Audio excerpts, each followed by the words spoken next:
Y entramos en el capítulo 46. En este capítulo veremos cómo Jacob con toda su familia desciende a Egipto y se reúne con su hijo José. Jacob aparentemente pensaba que iba a Egipto solo por una visita breve y aún fue con algo de mala gana y vacilación. Quería que Dios mismo le indicara lo que debía hacer. Antes, Dios había instruido a Abraham que se mantuviera fuera de Egipto, y Abraham se halló en apuros cuando fue allí. Dios había dicho lo mismo a Isaac. Ahora la pregunta es, pues, ¿debe Jacob descender a la tierra de Egipto? Bueno, él necesita algo más que la invitación de su hijo José, o aún la de Faraón mismo. Necesitaba una luz verde de parte de Dios, y Dios se la va a dar, por supuesto. Ahora, la última vez que Dios se había aparecido a Jacob, le dijo que fuera a Betel.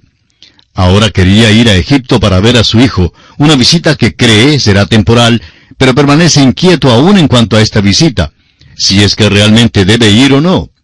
Leamos el primer versículo de Génesis capítulo 46. Salió Israel con todo lo que tenía y vino a Beerseba, y ofreció sacrificios al Dios de su padre Isaac. Aquí tenemos una cosa asombrosa.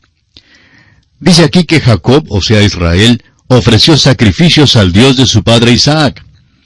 ¿Recuerda usted la primera vez que salió de aquella tierra descendiendo a la tierra de Harán y llegó a Betel? ¿Estaba buscando a Dios en ese entonces? No, amigo oyente. Jacob pensaba huir de él. No buscaba la voluntad de Dios de ninguna manera, ni pedía su dirección. ¿Qué contraste había entre Jacob y el siervo de Abraham? El siervo de Abraham nunca avanzó sin buscar la dirección divina. Jacob, en cambio, había dado muchos pasos sin acudir a Dios. No creía que en manera alguna Dios le hiciera falta en su vida. Pasaron muchos años antes de aprender que ese no era el debido camino que debía seguir en su vida. ¿Cuántos cristianos hoy en día se pasan toda la semana dejando a Dios fuera de sus planes? Hacen sus propias decisiones, haciendo lo que les da la gana.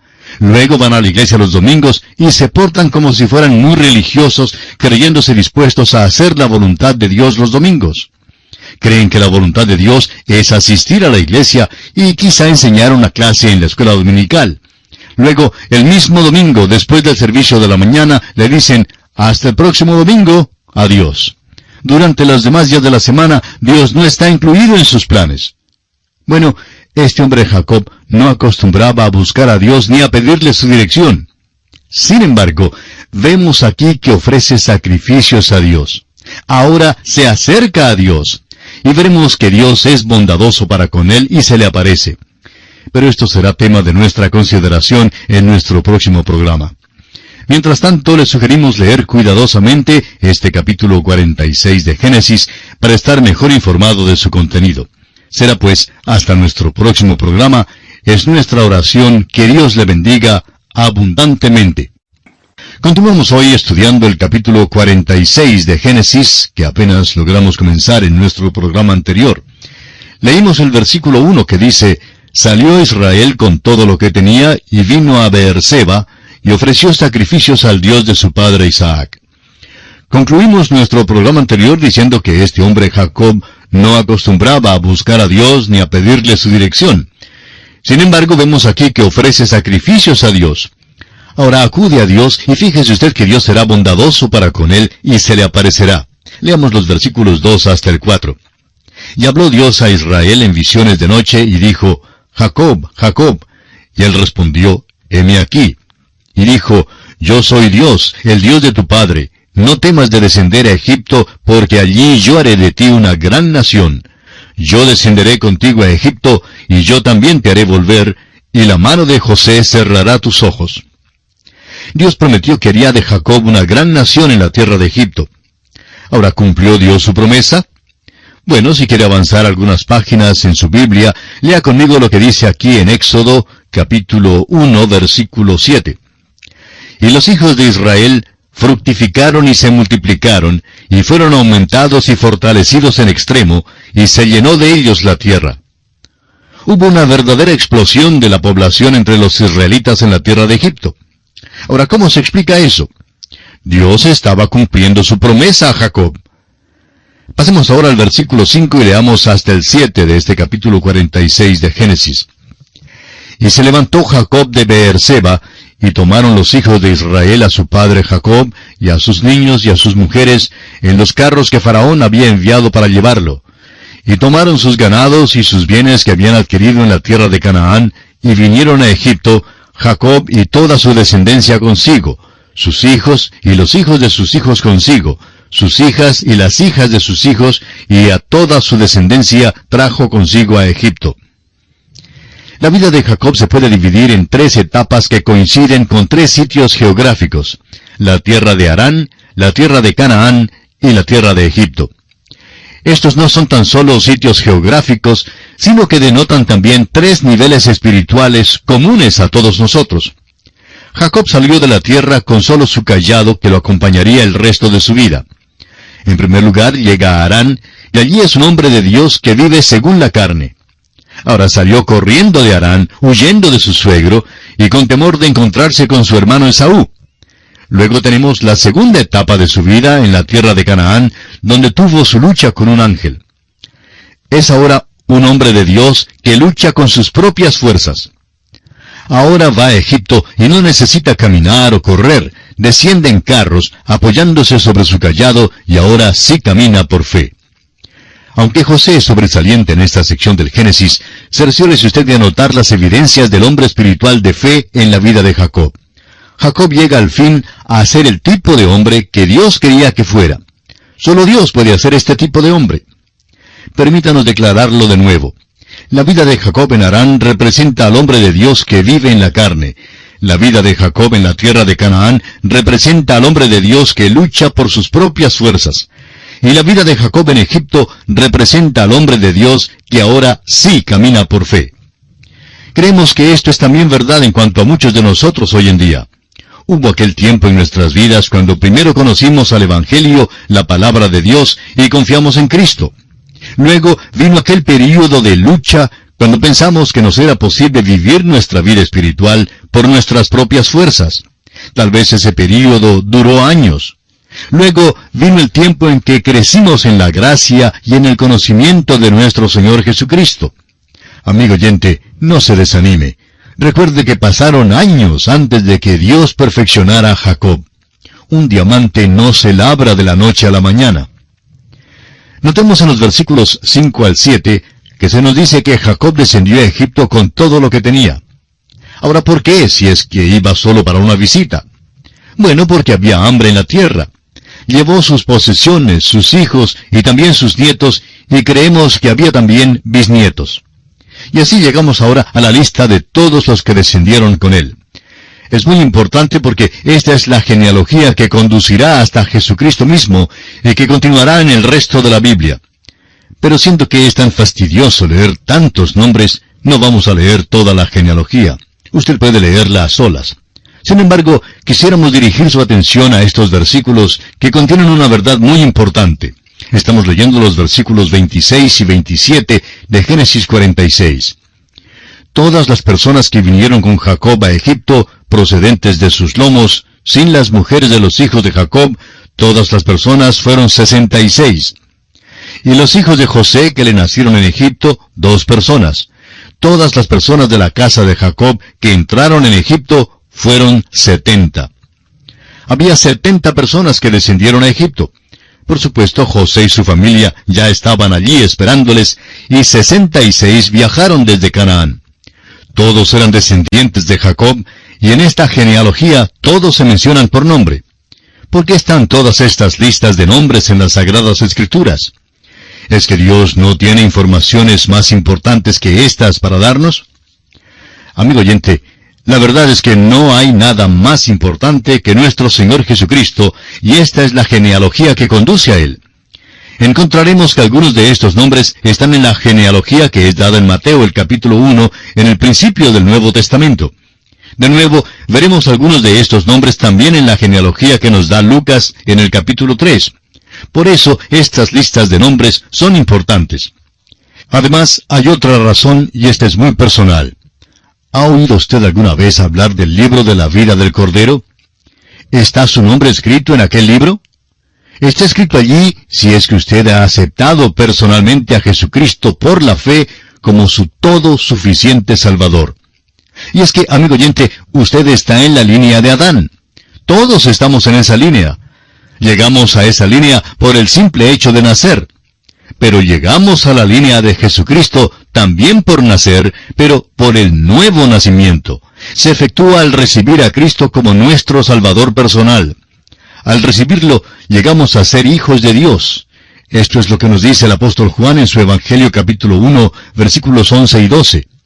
A lo suyo vino, y los suyos no le recibieron.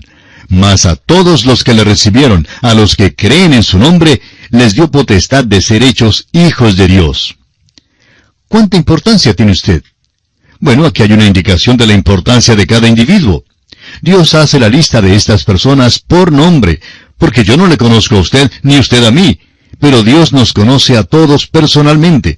El hecho es que Él hasta cuenta nuestros cabellos. Nos conoce a cada uno mucho mejor que cualquiera otro. Aún nosotros mismos no nos conocemos. Su querida madre, por ejemplo, nunca ha contado sus cabellos. En cambio, Dios sí los ha contado. Nos conoce a usted y a mí íntima y personalmente. Amigo oyente, Dios nos ama a cada uno de nosotros. Cristo murió por cada uno de nosotros. Cuando usted asiste a un partido de fútbol en un estadio grande, ve a miles de aficionados que andan sin ningún pensamiento de Dios. El arquero allá en la grama es muy importante en los ojos de todos y saben muchísimo en cuanto a él. En cambio, no saben nada con respecto a Dios. Sin embargo, Dios conoce a cada uno de ellos. Nos dice que cada uno le es precioso. Yo no le conozco a usted, amigo oyente. Es posible que se sienta perdido dentro de esta gran explosión de la población con los millones de personas que hay a nuestro alrededor hoy en día. Pero permítanos decirle que usted es ante Dios un individuo. Dios conoció a todas las personas en la lista de esta genealogía. Las conoció por nombre y se deleitó en escribir sus nombres aquí porque son de Él. Por eso quisiéramos hacerle de nuevo la misma pregunta. ¿Está escrito su nombre en el libro de la vida del Cordero? Leamos ahora el versículo 28 de este capítulo 46 de Génesis. Y envió Jacob a Judá delante de sí, a José, para que le viniese a ver en Gosén, y llegaron a la tierra de Gosén. Y José unció su carro y vino a recibir a Israel su padre en Gosén, y se manifestó a él, y se echó sobre su cuello, y lloró sobre su cuello largamente. ¿Qué cuadro tenemos aquí, amigo oyente? En cierto modo, nos hace recordar el regreso del hijo pródigo, aunque José no es pródigo. Fue un encuentro glorioso. José se echó sobre el cuello de su padre y le abrazó y lloró allí. La palabra de Dios dice que lloró largamente. No sabemos por cuánto tiempo sería, pero estamos seguros que quiere decir que no era simplemente un apretón de manos carente de significado. La emoción aquí fue genuina y sincera. Ahora el versículo 30 dice, Entonces Israel dijo a José, Muera yo ahora, ya que he visto tu rostro, y sé que aún vives. ¡Qué gozo para el viejo Jacob! Francamente, amigo oyente, creemos que Jacob era un viejo que estaba ya listo para morir. Creemos que apenas logró hacer el viaje, pero Dios lo sustentó y así pudo llegar a la tierra de Egipto. Veremos que se queda a vivir allí por unos pocos años en la tierra de Egipto.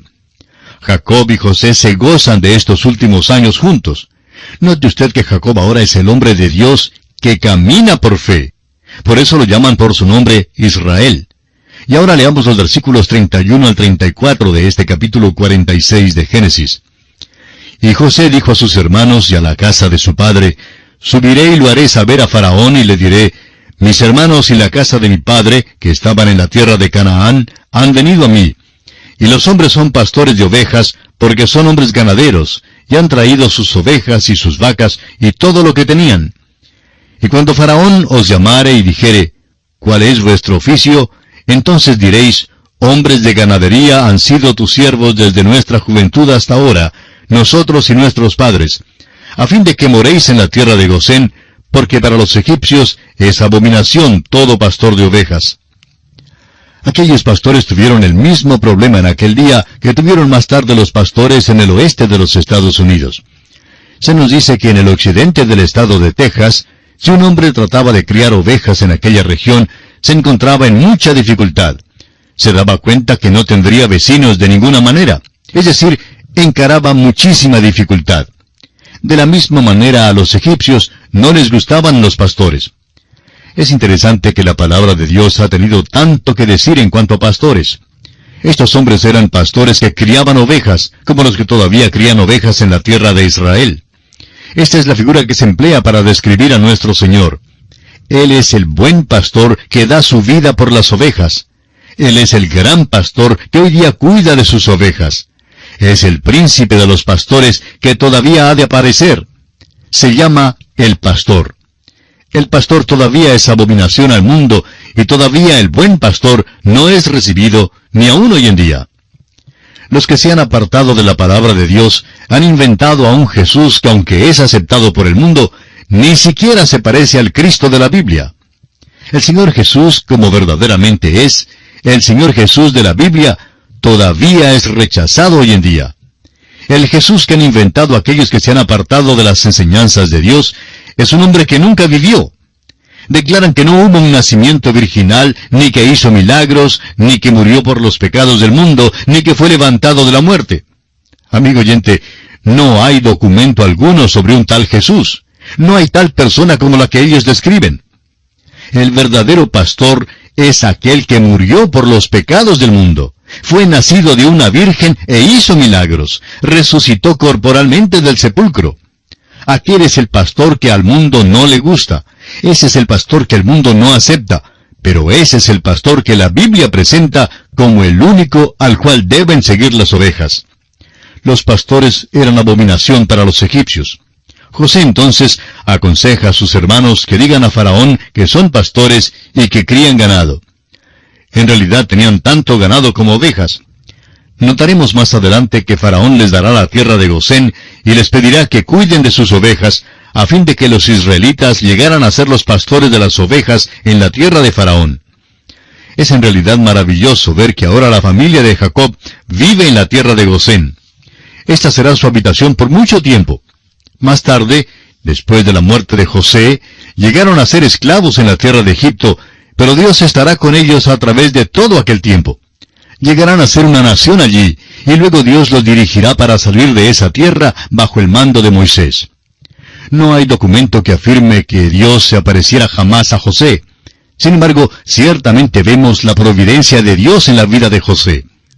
Ahora, nos es obvio que José tuvo que llegar primero a Egipto para preparar el camino, de manera que toda la familia de Jacob pudiera más tarde descender a la tierra de Egipto. Y en esta forma concluimos nuestro estudio del capítulo 46 del libro de Génesis.